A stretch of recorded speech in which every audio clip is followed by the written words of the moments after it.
Hey everyone, I'm Joe, and today instead of talking about books, I'm going to talk about movies, because this is my first ever cinema time video. It is my February and March wrap up. Now on Twitter the other day, I asked people if it seemed like a good idea for me to talk about the films that I watch on the cinema, and I had a fairly positive response, so here I am. Now, as you know, I am a booktuber, and indeed I love talking about books, indeed reading them rather often. But I also like to go to the cinema on a fairly regular basis. I actually go roughly 2 times a month. Obviously this varies more and less depending on what's out at that particular time, but it's roughly 2 times a month. And so I thought it would be interesting and indeed fun for me to talk about what I've seen recently. So this is going to be a bi-monthly or every other month video, which will be uploaded on a Sunday, so this will not interfere with my normal book related videos when I put them out. And it will be talking about what I've seen at the cinema in the previous 2 months. Before I get on to the first film, I should point out that this is obviously the first time I've ever talked about movies to a camera. I normally talk about books, so if there's something significant that I miss out, then bear that in mind. I mean, in time this will get better. So the first film that I watched was John Wick 2. This stars Keanu Reeves as the title character, John Wick. It has Ian McShane as the boss of the shadowy organisation, and it also has Lawrence Fishburne as the Bowery King. This is the first time that I'm aware of that Keanu Reeves and Lawrence Fishburne have worked together since their original, rather well-known collaboration on the Matrix trilogy films, although the first Matrix was the only one that was actually good. The other two were debatable, to say the least. Anyway, enough about Matrix, now on to John Wick. In the first John Wick film, we find out that John Wick is a retired former assassin or hitman. He had to do some pretty significant things to become retired, because normally when you're in this assassination life, you generally don't leave it easily. You're an assassin until you generally get murdered by another assassin. It's dog eat dog type of situation. But he managed to pull it off. And in the first film he gets pulled back into temporarily the world, but he managed to keep out of it somewhat. In the second film, however, a former associate of his comes visiting and basically calls in a marker or favour that he owed him some years previously, which is significant because this favour enabled John Wick to retire. And John Wick can't really say no. So he gets pulled back into the world of assassinations and hitmen full time. And he really doesn't want to do this, and yeah, things go from there, frankly. I'm not going to say more because of spoilers, of course. This is a fast-paced action film which I absolutely loved. I've loved both the first film and the second film. Now, one thing I'd like to point out is that the action in it is what I would think I've heard referred to as hyper-realistic. Each individual part of every single action scene, each physical movement, and indeed all the gunplay involved, is realistic on a element by element basis. However, the sequence of these actions is not real, because some people just do not do these kind of smooth and extremely focused movements continuously in this way. Nobody does. Of course, in the film this works extremely well, and frankly the film is beautiful to see, the way the characters move. I mean, obviously Keanu Reeves as John Wick, he's going around killing people, and he looks like he's having fun as an actor doing it, because he's just moving and acting so smoothly and so flawlessly that it's frankly really nice to see. And frankly it makes the film much better than it otherwise would be, frankly. Overall, this is a really good action film. If you've seen the first one, enjoyed it, then you will want to be watching this one, because this is not better or worse than the first John Wick. This is a direct continuation. It's more the same. And indeed, there will almost certainly be a third film as well, making this a trilogy. So in about 2 years, 2019, there'll be John Wick 3, which I'm greatly looking forward to. The second film that I watched was The Great Wall.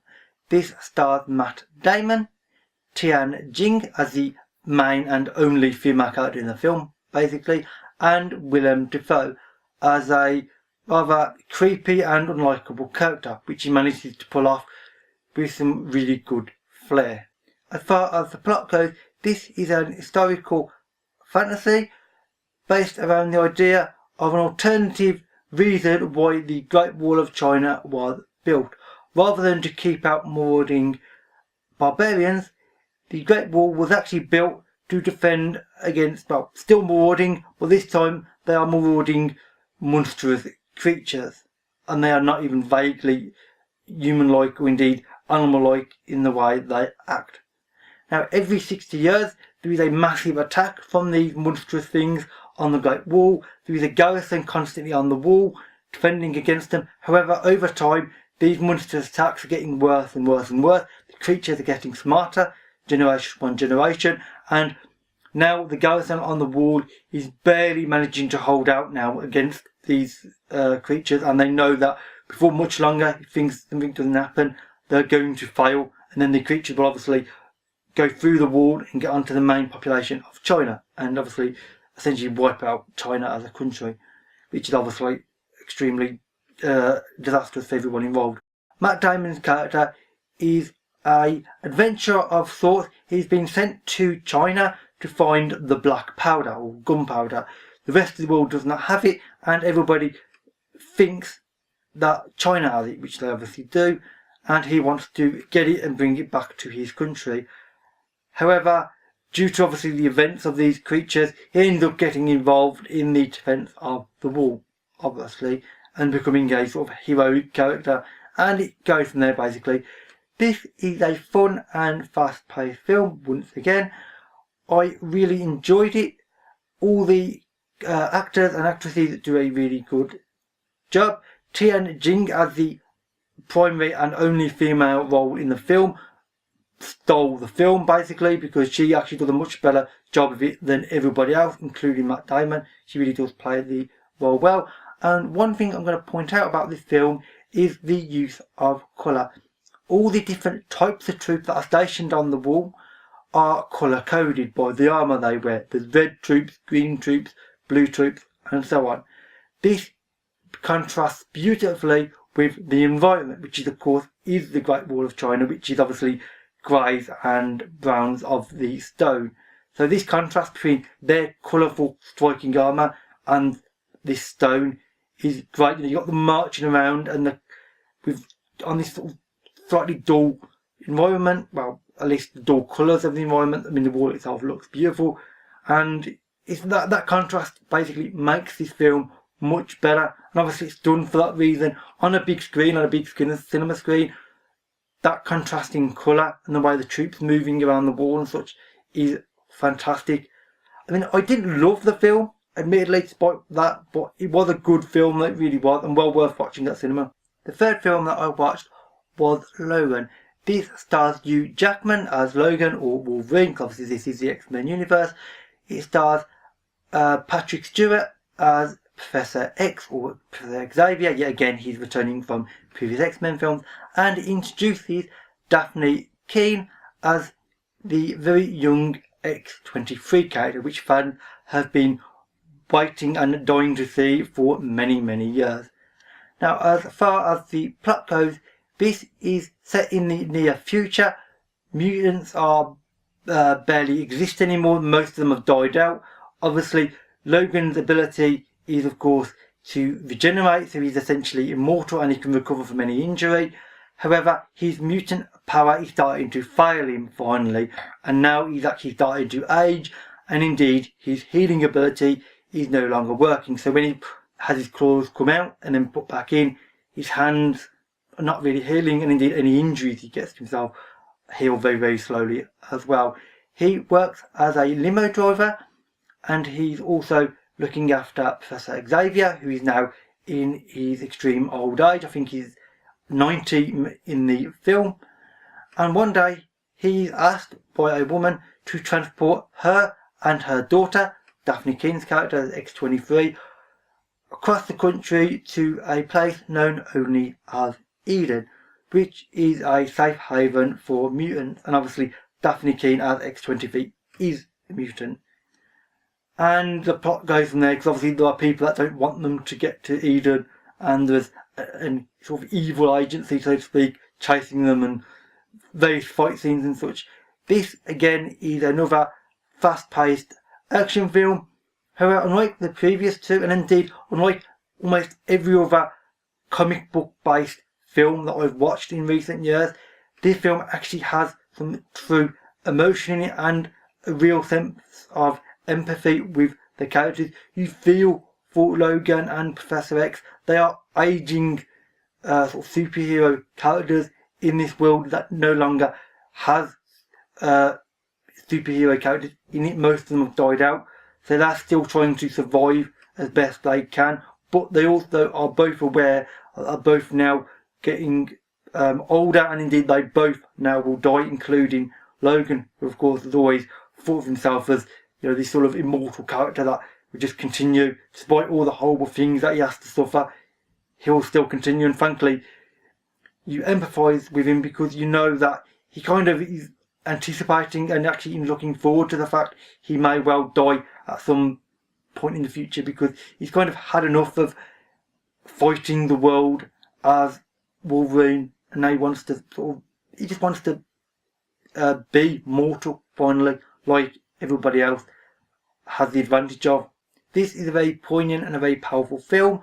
It introduces X-23 into the franchise. I hope they do something more with the character of her, because she's a very interesting character, and the ideas that I know from the comic book that she has around her storyline wise are really quite extensive. They could go any number of ways with her, and indeed with the X-Men universe is still very much alive despite them not having as many mutants. You know, there still is mutants there, they're just far more hidden than ever before.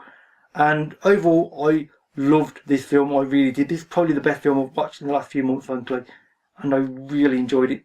Fourth film that I watched was Kong Skull Island. This stars Tom Hiddleston, Samuel L. Jackson and Brie Larson. Now, the idea of this is relatively simple. Rather than the traditional King Kong idea, where they go to the island, capture King Kong, bring him back to New York, and then King Kong escapes and starts climbing up buildings and such. Instead, they go to this mysterious island. They do not know King Kong is there. This island is surrounded by a never-ending sort of storm, essentially. It's a really weird environment, and they want to go there and explore and hopefully find something valuable, which they can then use to fund this one particular guy's future scientific efforts. And it's a mixed team, with Tom Hiddleston playing the tracker or explorer, Samuel L. Jackson playing the military commander of the team that is hired to essentially sort of guard them and babysit them whilst they're there, and Brie Larson plays the reporter character. Of course, you're getting to have a reporting situation like this because, well, he's Kong Kong after all. Anyway, they get to the island and things don't work out the way they think they do. They think they're just going to go there, explore, and then go on the other side of the island, get on a boat, job done. Yeah, it doesn't end up like that. King Kong's on the island, as well as some giant dinosaur type creatures and many other violent things on the island as well. So this is just generally bad news for everybody involved. And as you can tell by the trailer, there's a fair amount of deaths going on in this film.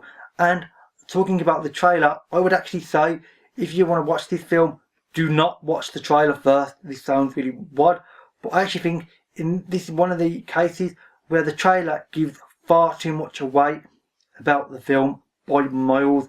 The trailer gives away all the major things that you come to expect in the film, and frankly, I would have enjoyed this film far more if I hadn't have watched the trailer. As it was good and well made, and the actors and actresses do their roles well, but I knew what was going to happen. Basically, there was nothing that unpredictable about it, and you also know the big cinematic moments, because the big cinematic moments are in the trailer as well. So sadly, it was good but not excellent, and that was solely because of the trailer giving away practically everything. Sadly, the fifth film that I watched was Life. This stars Jake Gyllenhaal, Rebecca Ferguson, and Ryan Reynolds.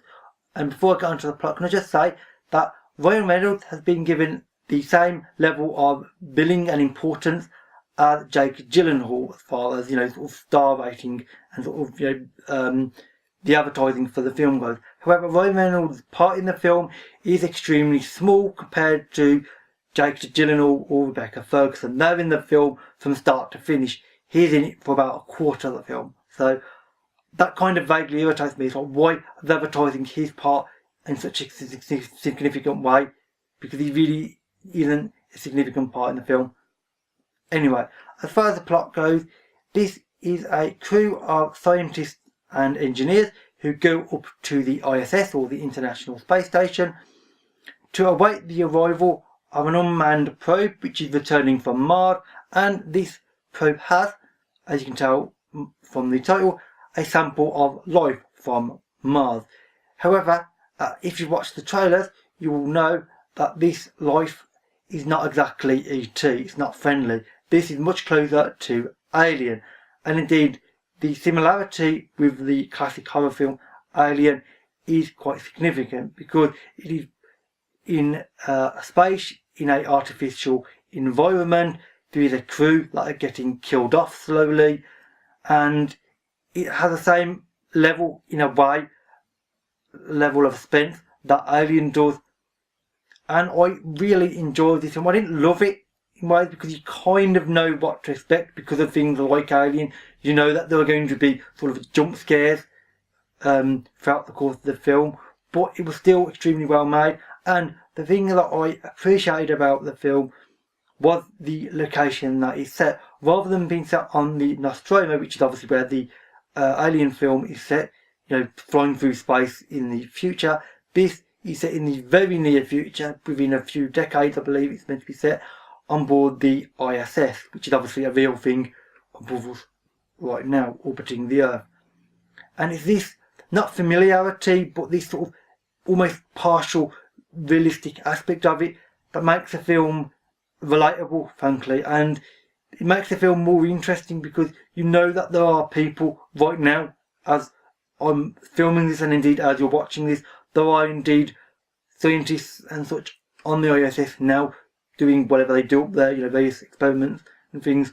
So knowing that makes that part of it, it gives you a sense of, empathy in some ways, and actually it does make the film a little bit better, I actually think, because it's a remote environment that may not be familiar, but you can understand. And overall, I did enjoy this film. I thought it was really good, and it did have a few moments that actually did make me genuinely jump as well. The sixth and last film that I watched was Ghost in the Shell. This stars Scarlett Johansson, Pilal Asbæk, and Takeshi Kitano. Now, this is a science fiction film based on the Japanese animated series, which was made well over a decade ago now. The series, which I watched 12 years ago, I believe, or 13 years ago maybe, which I can't really remember too much anymore, and indeed I do now want to rewatch it because it was great, is a well-loved animated series. This is obviously the live-action film based on that series, and I was very apprehensive about watching this film, because despite the fact that I couldn't remember too much about the series, it's been 12 or 13 years, I do know that I absolutely loved the series, however, and indeed the two animated films as well. I thought it was fantastic at the time. So I was a bit apprehensive about, is this going to be a situation where Hollywood is going to basically get a sort of a non-American source for their film and basically make a right hash of turn it into a film, which they've done many times, especially in the last few years. There's been many times where they've made terrible films on brilliant source material, and this film wasn't a complete disaster, but neither was it a complete success. The one flaw with this film was the main character, specifically who played the main character. The main character is called the Major, and that is Scarlett Johansson. Obviously, in the animated TV series, this is obviously a Japanese woman, well, Japanese cyborg woman, I should say. And Scarlett Johansson is a very white, blonde-haired, blue-eyed American. And whilst I have nothing against her as an actress, she's perfectly okay in the few things I've seen her in, which are, although she's generally forgettable in most of the things I've seen her in, frankly. In this, she doesn't really do the part that well. It's not because she's acting badly, she's acting quite well in it. It's just, she's not right for the part. The Major should be different from what she is in this. And there are many Japanese actresses that they could have put in the role of the Major. I mean, considering it's the role of the film, I mean, the whole idea of Ghost in the Shell is based around this one character. So having a white American playing it felt wrong, frankly, and it kind of spoilt the film, which was a shame because it was good, but nothing fantastic, and it was relatively forgettable as a result. I mean, I remember the animated series is much more important, and indeed I still enjoy that more than this film. This film is just going to be a film that I've watched at cinema by comparison. The animated series is legendary. I mean, it's Ghost in the Shell. It's fantastic. So, I mean, I would recommend it. I mean, on the cinema, it's a big spectacle, so it's worth watching, but it's not that amazing. It's sort of good, but nothing special. So with that said, that's it for the 6 films I've watched in the previous 2 months. In the next 2 months, namely April and May, there are a lot of new and interesting films about to be released. So in my next video, which will be at the start of June, there will be many more interesting films I'll be talking about. And indeed, then, as I said at the start of the video, I will hopefully be able to talk about them in a slightly more interesting and a slightly more intelligent manner, because it will take me a bit to get used to talking about films, because although I suspect I may end up talking about films in a vaguely similar way than books. So, you know, we'll see how it goes. Anyway, if you've watched any of these films, or indeed I've made you interested enough to want to watch them, then please let me know. We can have a discussion on what you think worked in these films, what went wrong, and what other films you watched that you thought was fantastic. And indeed, if they are still out, then I might actually be able to go and watch them, because there might be films that I've probably missed. And with that said, that is it for this video. So thank you for watching, and I'll see you another day. Bye for now.